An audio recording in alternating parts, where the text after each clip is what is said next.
السلام عليكم ورحمة الله وبركاته، ازيكم يا شباب؟ كيف الحال؟ النهارده إن شاء الله عايزين نتكلم عن أمر من أوامر السيمفوني CLI. السيمفوني CLI احنا استخدمناها ونزلناها قصدي في أول فيديو للكورس ده، واتكلمنا على إن هي هتساعدك كتير جدا في الديفلوبمنت للسيمفوني. فأول أمر من أوامر السيمفوني CLI ده احنا محتاجينها ضروري اللي هو السيمفوني سيرف. السيمفوني سيرف ده بيمكنك إن أنت تستخدم السيرفر اللي موجود داخل السيمفوني، اللي هو بيعتمد على البي اتش بي اف بي ام اللي موجود عندك في الجهاز بعد طبعا ما تسطب البي اتش بي فيرجن. احنا في الاول خالص اول ما نزلنا السيمفوني ابلكيشن اشتغلنا على البيلت ان بي اتش بي سيرفر اللي هو رحنا على البابليك. تمام. وقلنا بي اتش بي داش اس لوكال هوست سوري اوكي 8080. تمام. ورحنا على البراوزر وقلنا له افتح لنا لوكال هوست 8080. راح جايب لنا السيمفوني ويلكم تو سيمفوني 5.3.1. تمام. انا كده بستخدم ايه؟ انا كده بستخدم البيلت ان ويب سيرفر اللي موجود داخل البي اتش بي، ولكن انا بقى مش عايز استخدم ده، انا عايز استخدم السيرفر اللي موجود داخل السيمفوني سي ال اي. فارجع تاني على الكود. تمام. ممكن اقفل ده كده كنترول سي كده يتقفل، اقول له كلير. ممكن كده اكبر شويه كلير. اوكي. تمام. واقول له بقى ايه؟ واقول له سيمفوني سيرف. السيمفوني سيرف زي ما انت شفتوا كده هيشغل البي اتش بي اف بي ام.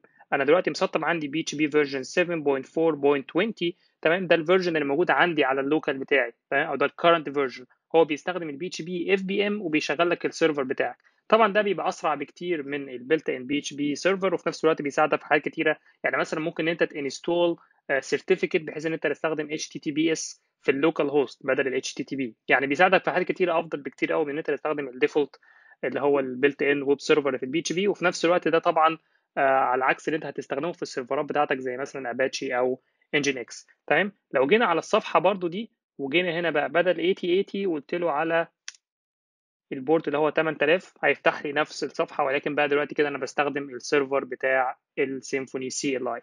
تمام. طيب تعالوا بقى نيجي هنا ونشوف اصلا الامر ده مكون من ايه او بيعمل ايه. لو قلت له كنترول سي تمام هيتقفل، قلت له كلير.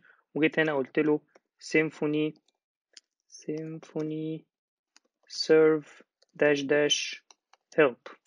هيجيب لي بقى الامر ده تقدر تعمل فيه ايه. فهنا بيقول لك ايه هي الاوبشنز اللي انت تقدر تضيفها على السيمفوني سيرف لما تيجي تشغل السيمفوني سيرف. يعني مثلا تغير الدايركتوري، تغير البورت، تمام، تشغله في الباك جراوند بحيث ان هو اللوجز ما تبقاش ظاهره عندك في السيرفر وانت شغال، تسبورت مثلا اتش تي تي بي او سبورت الاتش تي تي بي اس، وهكذا. اوامر كتيره تقدر انت تستخدمها باستخدام السيمفوني سيرف. تعالوا مثلا نجرب ان احنا نشتغله في الباك جراوند. نقول له سيمفوني سيرف داش دي. تمام. هيشتغل وهو كده شغال في نفس الوقت. التيرمينال بتاعتي موجوده تقدر انت تكتب فيها اي حاجه دلوقتي، على عكس المره اللي فاتت لما كان شغال واللوج موجود. فاجي هنا او قلت له ريفرش. تمام. هي طبعا ايه هيفضل يغير، وطبعا الالوان دي ايه؟ دي تبع الصفحه نفسها. تمام. فلو جيت هنا هتلاقي ان السيرفر شغال زي ما هو. طب تقفله ازاي؟ اقول له السيرفر، اقول له قصدي سيمفوني. تمام. سيرف سيرفر ستوب.